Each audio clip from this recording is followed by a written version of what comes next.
Last video में transformer हो गया था, तो इसमें पोटेंशियोमीटर की बात कर लेते हैं। ठीक है, जो क्वेश्चन वाइवा में पूछे जा सकते हैं। तो पोटेंशियोमीटर में क्या रहता है कि आप यहाँ पर एक वायर जैसा रहता है, ठीक है, यहाँ पर एक रेजिस्टेंस लगा सकते हो, यहाँ पे एक रेजिस्टेंस लगा सकते हो, इसे ले लो R1, इसे ले लो R2, और यहाँ से जॉकी निकली रहती है, बीच में लगा रहता है गैल्वेनोमीटर। ठीक, तो यहाँ पे जब अपन लगाएंगे तो पोटेंशियोमीटर वर्क करता है बेटा पोटेंशियल ग्रेडियंट पे। ठीक है, पोटेंशियल ग्रेडियंट। पोटेंशियल ग्रेडियंट क्या होता है? पोटेंशियल ग्रेडियंट का मतलब है potential drop per unit length. ठीक, जब अपन यहाँ पे लगाएंगे इसको, तो सपोज करो ये लेंथ है L1 और ये लेंथ है कितनी, L2। अब क्योंकि जो रेजिस्टेंस होता है वो होता है रो L बाई ए, तो अगर वायर सेम है तो उसकी डेंसिटी और area of cross section same रहेगा, तो रेजिस्टेंस किसके प्रोपोर्शनल हो जाएगा? लेंथ के। तो यहाँ का रेजिस्टेंस मान लो R1 डैश, यहाँ का मान लो R2 डैश। सपोज करो इस पॉइंट पे जाके जॉकी पे डिफ्लेक्शन कितना मिलता है? 0। मतलब इस पॉइंट पे जब जॉकी को लगाएंगे तो जो गैल्वेनोमीटर यहाँ पे लग रखा है, इस पॉइंट पे डिफ्लेक्शन कितना आएगा? 0। मतलब इसमें करंट कितनी हो जाएगी? बैलेंस कंडीशन हो गई। ठीक है, व्हीटस्टोन ब्रिज के जैसा है। ठीक, तो R1 अपॉन ये वाली लेंथ बराबर R2 अपॉन ये वाली लेंथ हो जाएगा। ठीक है, या फिर ऐसे लिख सकते हो R1 अपॉन R2 बराबर L1 अपॉन L2। ठीक, अब इसमें से कोई एक रेजिस्टेंस अननोन होगा तो वो निकाल लेंगे, ये नॉन रेजिस्टेंस होगा, लेंथ वहां पे दिख जाएगी। ठीक, खैर जो वाइवम पूछेंगे वो ये पूछेंगे कि वाइवम पूछेंगे कि जॉकी जो है ना यहाँ पे, इसको स्लाइड नहीं करते हैं। क्यों नहीं करते हैं स्लाइड? क्योंकि बेटा अगर स्लाइड करोगे तो वायर, एक तो पहले तो फ्रिक्शन आएगा, फ्रिक्शन आने की वजह से क्या होगा? हीट जनरेट होगी और रेजिस्टेंस चेंज हो जाएगा। इसका मतलब हम लोग ऐसा करते हैं कि रेजिस्टेंस ना चेंज हो, इसका मतलब फ्रिक्शन नहीं आना चाहिए इस पॉइंट पर। अगर तुम जॉकी से ऐसे करके इसे रब करोगे, सपोज को इसी पॉइंट से जॉकी है और इस पे ऐसे तुम वायर पे रब कर रहे हो, ये वायर है मान लो, ठीक है, इस पे अगर तुम ऐसे करके रब करोगे जॉकी, तो भाई ये फ्रिक्शन आएगा यहाँ पे, ठीक है, और हीट लॉस आएगा, उसकी वजह से रेजिस्टेंस चेंज हो जाएगा वायर का। अब आइडियल कंडीशन में तो नहीं होता है, बट प्रैक्टिकली क्या होता है? चेंज हो जाता है, इसलिए हम लोग नहीं करते हैं इधर। ठीक है, तो हम लोग जस्ट ऐसे इस पॉइंट पे लगा के रखेंगे, ऐसे ऐसे चेक करेंगे। ठीक, जॉकी ऐसे निकली होगी, देखा होगा तुमने एक्सपेरिमेंट में, ऐसे लगाएंगे। ठीक, चलो पहला सवाल हो गया, जॉकी को क्यों नहीं ऐसे स्लाइड करते हैं? क्योंकि फ्रिक्शन आ जाता है। दूसरा सवाल ये होगा, दूसरा जो इंपॉर्टेंट सवाल है जो पूछा जाता है या पूछ सकते हैं, ये बेटा पोटेंशियोमीटर का जो वायर होता है ना, उसके बीच में ये ऐसे ब्रास के वो लगे रहते हैं, सपोर्ट है ना, जो इसको पकड़ते हैं, हिंदी में कब्जे बोलते हैं इसको। तो ये जो वायर लग रखा है ना यहाँ पे ब्रास का, ये चौड़े होते हैं, ये यहाँ से कैसे विथ इनकी ज़्यादा है, थिक होते हैं यहाँ से। तो भाई तुमको ये पता कर, ये पूछा जाएगा कि ये ऐसा क्यों होता है। इसके बहुत सारे रीजन है। पहला तो ये है कि भाई वियर एंड टीयर ना हो, ठीक है, सपोर्ट देना है ना, तो थोड़ा सा हैवी होना चाहिए, तो पहला तो होता है भाई सपोर्ट के लिए। दूसरा जो बहुत अच्छा रीजन है वो ये कि थिक होने से क्या होता है, रेजिस्टेंस किसके ऊपर होता है? रो L by A, area of cross section इनका बढ़ गया ब्रास का, तो रेजिस्टेंस क्या हो जाएगा? घट जाएगा। हम चाहते हैं कि कम रेजिस्टेंस के हों, समझे, कि ज़्यादा हीट अप ना करें, ज़्यादा कोई करंट ना ले लें, इसलिए। क्लियर हुआ? तो हम इससे चाहते हैं कि भाई इनका रेजिस्टेंस कैसा हो? कम हो, तो ये कोई भी ज़्यादा करंट विड्रॉ ना कर ले यहाँ से, या हीट अप ना हो जाए। तो दूसरा ये हो गया, ठीक है, और पहला ये हो गया भाई सपोर्ट देने के लिए रहता है। तो पोटेंशियोमीटर में मोटा मोटा इतना पूछा जा सकता है। क्लियर है? पोटेंशियोमीटर का क्या यूज है? तो internal resistance of a cell measure करने के लिए होता है, इंटरनल सॉरी हाँ, इंटरनल रेजिस्टेंस मेजर करने के लिए रहता है। दूसरा आप कंपेयर कर सकते हो दो EMF, E1 एंड E2 को। ठीक है, ये हमने क्लास में कराया होगा, तो ठीक, नहीं कराया तो आपके सिलेबस का पार्ट नहीं था, बट पूछा जा सकता है, तो ये बता देना। ठीक है, चलो इतना हो गया। तो पोटेंशियोमीटर हो गया। तीसरा जो था तुम्हारा ट्रांसफार्मर बता दिया है। ठीक है, ट्रांसफार्मर लॉसेस कौन कौन से होते हैं वो, और तुम्हें क्या बता दिया हमने, हाँ, फिगर ऑफ मेरिट बता दिया, मूविंग कॉइल गैल्वेनोमीटर बता दिया, ट्रांसफार्मर हो गया। सेमीकंडक्टर बचा है। सेमीकंडक्टर में फुल वेव रेक्टिफायर और हाफ वेव रेक्टिफायर। भाई सेमीकंडक्टर में आपसे कुछ ना कुछ चीज़ें पूछी जाएंगी, जिसमें जो सबसे पहले पूछा जाएगा कि भाई सेमीकंडक्टर होता क्या है, यूज क्या है। तो यूज क्या है कि सेमीकंडक्टर वो डिवाइस है जो कि इंसुलेटर और कंडक्टर के बीच में आते हैं, ठीक है, डिवाइस के एलिमेंट्स है ना, तो इनके बीच में आते हैं।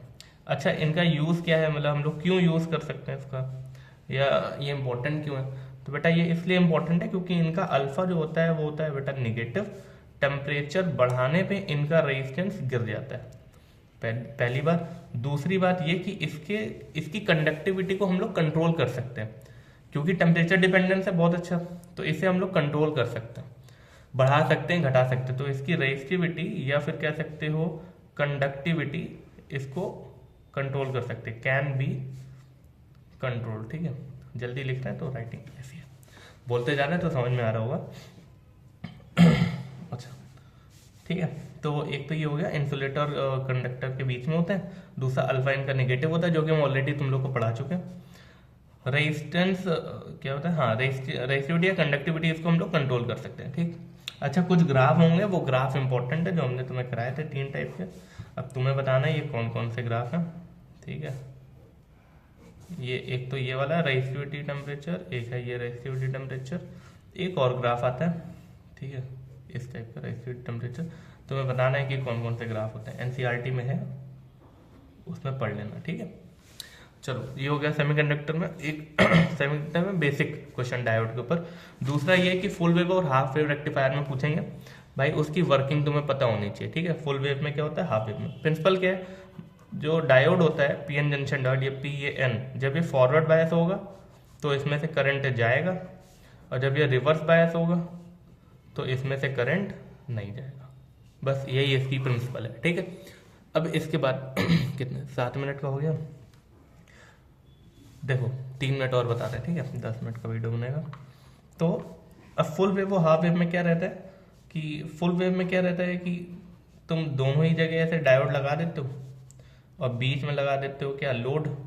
अच्छा इंपॉर्टेंट पॉइंट, हाफ वेव में क्या रहता है, हाफ वेव में रहता है कि भाई तुम यहाँ पे लोड लगाते हो, ठीक है, ऐसे करके, और यहाँ से ये इनपुट यहाँ से आता है, इसमें करंट फ्लो करता है। जब ये पॉजिटिव होगा तो ये पॉजिटिव, ये नेगेटिव।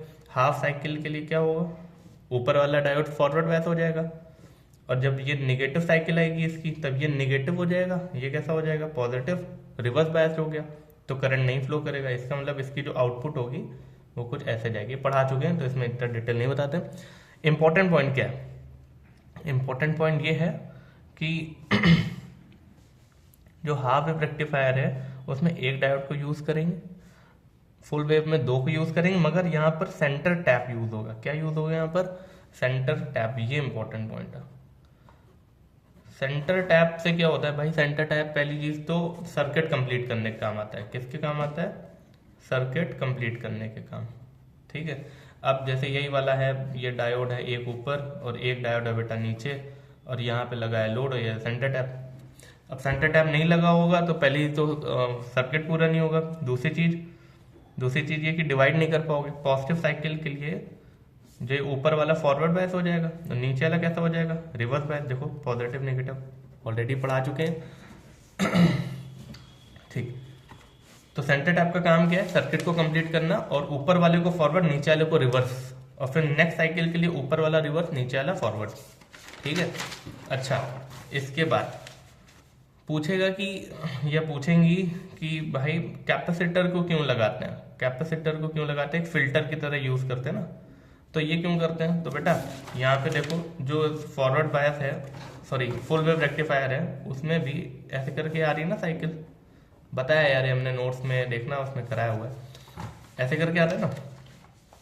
तो हम जब यहाँ पे देखो अभी भी फ्लक्चुएटिंग है, भले इसकी जो पोलैरिटी है वो एक ही साइड की हो गई, मतलब डीसी हो गई, एसी से क्या हो गया, डीसी। डायोड रेक्टिफायर का काम क्या होता है, एसी से किस में कन्वर्ट करना, डीसी में, ठीक है। भले ये डीसी बन गया है लेकिन अभी भी फ्लक्चुएटिंग है, देखो इधर से फ्लक्चुएटिंग है। तो कैपेसिटर का काम क्या होगा, जब हम कैपेसिटर को इसके सर्किट में इधर लगा देते हैं ना, साइड में इधर ऐसे करके कैपेसिटर लग जाता है इधर, तो कैपेसिटर क्या करता है कि चार्ज को स्टोर करेगा। कैसे स्टोर करेगा बेटा, जब ये ऐसे डिक्रीज कर रहा होगा तो चार्ज को स्टोर करेगा, और जब ये इंक्रीज कर रहा होगा चार्ज को स्टोर करेगा, और जब डिक्रीज कर रहा होगा तो वो चार्ज को रिलीज कर देगा। जिससे इतना ही वोल्टेज जो डिक्रीज कर रहा है उसको मेंटेन कर देता है। फिर पॉजिटिव साइकिल के लिए इधर, हाफ साइकिल के लिए इधर जैसे बढ़ रहा है, चार्ज पॉजिटिव है तो चार्ज होगा, और फिर जैसे ही ये कम होने लगता है ना, जैसे यहाँ से डिक्रीज करेगा, वैसे ही चार्ज अपना कैपेसिटर अपना चार्ज क्या करेगा, रिलीज कर देगा, और वो चार्ज पोटेंशियल को मेंटेन कर देगा। तो फाइनली जो ग्राफ होगा वो तुम्हारा कुछ ऐसे करके आएगा, समझे क्या, ऐसे करके साइकिल बनेगी, दिख रही। तो ये पूरा डिक्रीज नहीं होता, ऐसे करके इधर, और फिर ऐसे, फिर ऐसे, फिर ऐसे। क्लियर हुआ है बात? ठीक है, ये इंपॉर्टेंट पॉइंट है, इसको याद रखना। ठीक है, ये पक्का पूछेंगे कैपेसिटर का काम क्या है। फिर आएगा ब्रिज वेव रेक्टिफायर। अब ब्रिज वेव रेक्टिफायर एक काम करना, पढ़ लेना। ब्रिज वेव में क्या होता है, ब्रिज जैसा बन रखा होता है ऐसे करके इधर, ठीक है, ऐसे करके रहेगा। तो ये ऐसे करके यहाँ से एक निकाल देता है, फिर ऐसे करके एक निकालता है। वो तुम्हें होमवर्क में पढ़ना है, ठीक है, वो नहीं बताएंगे हम, क्योंकि चांस कम है ब्रिज के।